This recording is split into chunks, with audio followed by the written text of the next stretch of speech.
Schumer said, quote, every day gets better for Democrats the longer this shutdown goes on. Federal workers waiting in long lines at this food bank in southern Maryland. I would have never thought in a million years that I would have been in this position to have to go to a food bank. Of course, there will be, families that are going to suffer, but it is one of the few leveraged times we have. You have parents, you have women that are by themselves that's taking care of households. It puts a strain on my mental health because I'm constantly having anxiety. I'm constantly worried about what's next. You reopen the government and we lose our leverage. Considering all the work that still needing to be put in and to not receive compensation is tough.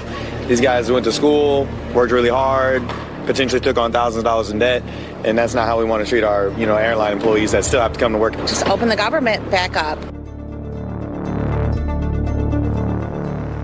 Does Alaska have a roadmap to create the capacity to answer this demand? We do.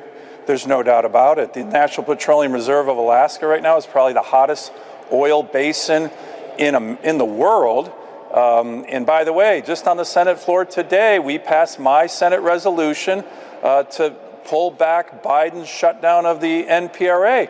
Bipartisan, by the way. So we have the capacity. We literally have about 50 to 100 years supply of conventional natural gas on the North Slope. The key is getting this project off the ground, which again, the Trump administration has been great on. The One Big Beautiful Bill has an energy financing facility that we're going to use to get that done. We got federal loan guarantees in the infrastructure bill for just this project.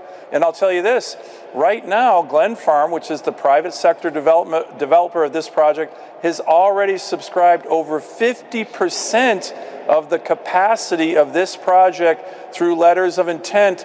And this is a 20 million metric ton per annum project. So there's a lot of countries, Japan, Korea, Taiwan, Thailand, who have already signed up with LOIs. That's why I meant, China needs to get in line, but I think this project's moving fast and it's moving forward, and the Trump administration has had a lot to do with that.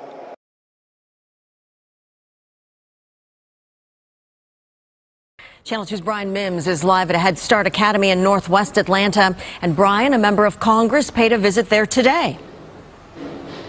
That's right. Democratic Congresswoman Lucy McBath toured the Chattahoochee YMCA Head Start Academy. She spent some time walking these colorful hallways and stepping inside classrooms to interact with the children. She told me she came to drive home the message that it's the children and families who will suffer if funding from the federal government stops.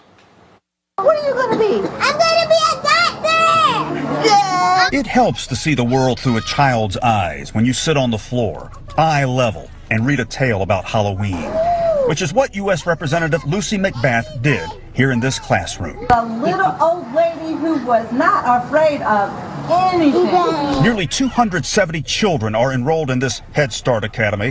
One of those children belongs to Shaquila Duffy, a working mom of 4. If it wasn't for the Head Start program, I probably would not be able to actually come to work. Because Head Start provides daycare and early education and meals for children from birth to 5 years old. We don't have anyone else to watch our children. We don't know what's next. We don't know what's to come. Head Start children, for the most part, come from low-income families. Some are in foster care. Some are homeless. Listen, it is highly important. I can say right now, on our list of children that we have 23 children who are currently homeless. That's Derek Ty, executive director of this Head Start Academy, who also says 146 of his children rely on SNAP benefits. Most of Head Start's funding comes from Washington.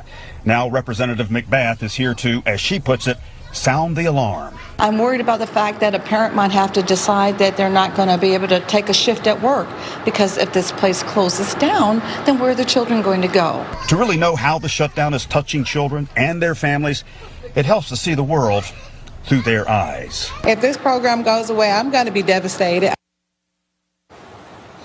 The shutdown could also furlough about 800 Head Start teachers. Now, even with the prospect of losing federal funding, there is good news for programs all across Georgia, these Head Start programs across the state. I'll have that part of the story on Channel 2 Action News at 5. Live in Northwest Atlanta, Brian Mims, Channel 2 Action News. Shouldn't you support using that contingency fund to pay for SNAP so kids like like the Soraya's that we just heard from don't go hungry?